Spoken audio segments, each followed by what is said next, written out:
السلام علیکم dear students, امید ہے آپ سب لوگ خیریت سے ہوں گے اور اللہ پاک آپ کو اپنے حفظ و امان میں رکھے۔ آج ہم یہ آخری ٹاپک کور کرنے جا رہے ہیں آپ کے کورس کا، جو کہ ہے انزائمز۔ تو آئیے سمجھتے ہیں انزائمز کسے کہتے ہیں۔ Enzymes are biological catalyst. دیکھیے، کیٹالسٹ سے مراد یہ ہے کہ کوئی بھی ایسا کیمیکل سبسٹنس جو ریٹ آف ریئیکشن کو بڑھا دے، یعنی کسی بھی کیمیکل ری ایکشن کی جو سپیڈ ہے وہ بڑھا دے اور جلد از جلد کمپاؤنڈ پروڈکٹ حاصل ہو جائے۔ دیکھیے، کسی بھی کیمیکل ری ایکشن میں بیسک دو چیزیں ہوتی ہیں، ایک سبسٹریٹ ہوتا ہے اور ایک ہوتا ہے کمپاؤنڈ۔ سبسٹریٹ کمپاؤنڈ میں تبدیل ہوتا ہے کسی نہ کسی کیمیکل ری ایکشن کے نتیجے میں۔ اب جو بھی کیمیکل ری ایکشن ہو رہا ہو، say for example A plus B, فرض کریں دو سبسٹریٹ آپس میں ملتے ہوں اور کمپاؤنڈ بنتا ہو = سی پلس ڈی، تو یہ جو ری ایکشن ہے اس کی سپیڈ بڑھانے کے لیے جو ایجنٹ استعمال ہوگا نا، اس کو کہتے ہیں کیٹالسٹ۔ اب انزائمز کی مثال بھی ایسے ہی ہے، لیکن یہ انزائمز سیلز کے اندر موجود ہوتے ہیں، ٹیشوز کے اندر موجود ہوتے ہیں۔ ایک مائکرو سیلولر آرگینزم سے لے کر ملٹی سیلولر آرگینزم تک جتنے بھی سیلز اور ٹیشوز ہیں، ان میں کوئی نہ کوئی انزائم موجود ہے جو کہ میٹابولک ری ایکشنز کو سپیڈ اپ کرتا ہے۔ ٹھیک ہے، تو انزائمز کی بڑی امپورٹنس ہو جاتی ہے۔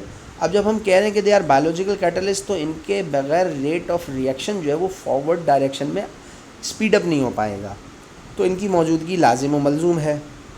پھر بنیادی چیز یہ کہ کیٹالسٹ جب ہم کہہ رہے ہیں تو یہ بات یاد رکھیے گا کہ کیٹالسٹ جو ہے نا، وہ ری ایکشن میں پارٹیسپیٹ نہیں کرتا ہے، وہ صرف ری ایکشن کو سپیڈ اپ کر دیتا ہے اور تیزی سے کم وقت کے اندر پروڈکٹ حاصل ہو جاتا ہے۔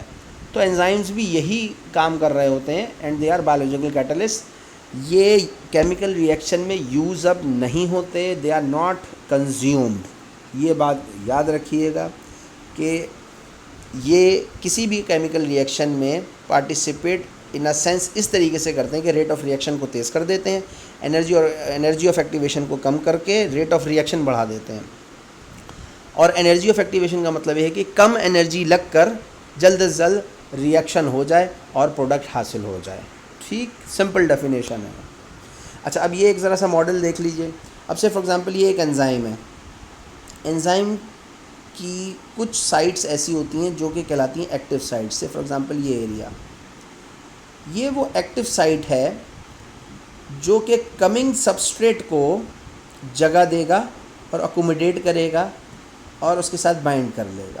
جیسے ہی یہ بائنڈ کرے گا، اس کے اندر کوئی چھوٹی موٹی تبدیلی ضرور آتی ہے انزائم کے اندر ایٹ اٹس ایکٹیو سائٹ، جہاں پر یہ سبسٹریٹ کو اکوموڈیٹ کر لیتا ہے۔ اب سبسٹریٹ وہ چیز ہے جس کے اوپر کام ہونا ہے یا جس نے ری ایکشن میں جانا ہے، انزائم ری ایکشن میں نہیں جا رہا ہے، یہ بات یاد رکھیے گا۔ ٹھیک ہے، یعنی صرف اس نے ری ایکشن کو سپیڈ اپ کرنا ہے۔ اب کیسے کرنا ہے کہ جیسے ہی سبسٹریٹ کو یہ اپنے پاس اکوموڈیٹ کرے گا تو سبسٹریٹ کے اندر بھی تبدیلی لے آئے گا۔ سبسٹریٹ کے اندر تبدیلی آنے کے بعد خود پیچھے ہٹ جائے گا اور پروڈکٹ کو باہر نکال دے گا۔ اب یہ دیکھیے، یہاں پر یہ گرین کلر سے شو کیا ہے اور یہاں پر جو ہے وہ کلر چینج ہوتا ہوا دکھ رہا ہے۔ اس کا مطلب ہے کہ اب یہ سبسٹریٹ بیسیکلی اپنا کیمیکل نیچر چینج کر چکا ہے، اس کی کیمسٹری یہاں چینج ہو چکی ہے اور پھر یہ پروڈکٹ کی شکل میں باہر آ جاتا ہے۔ تو یہ ایک چھوٹا سا ماڈل دکھایا ہے آپ کو کہ انزائم سبسٹریٹ سے کیسے ری ایکٹ کر رہے ہوتے ہیں۔ اس پورے سٹیج کو ہم کہتے ہیں انزائم سبسٹریٹ کمپلیکس۔ ٹھیک ہے، یہ دیکھیے، یہ انزائم سبسٹریٹ کمپلیکس۔ ٹھیک، اور پھر آخر میں پروڈکٹ الگ ہو جاتا ہے، leaving the active sites of the enzyme, اور یہ انزائم پھر دوبارہ کسی سبسٹریٹ سے دوبارہ اسی فیشن میں ری ایکٹ کرتا ہے اور پھر پروڈکٹ بناتا ہے۔ تو enzyme remain same and constant while the substrate is change into product. اس سلائیڈ میں بھی آپ کو ایکٹیو سائٹس بتانے کی کوشش کی ہے، یہ اس کی ایکٹیو سائٹس ہیں، مور اور لیس سملر ہی سلائیڈ ہے، بس اس سلائیڈ میں سبسٹریٹ کے حوالے سے ذکر تھا، ادھر ایکٹیو سائٹ کے حوالے سے ذکر تھا۔ امید ہے یہاں تک بات آپ کے سمجھ میں آئی ہوگی۔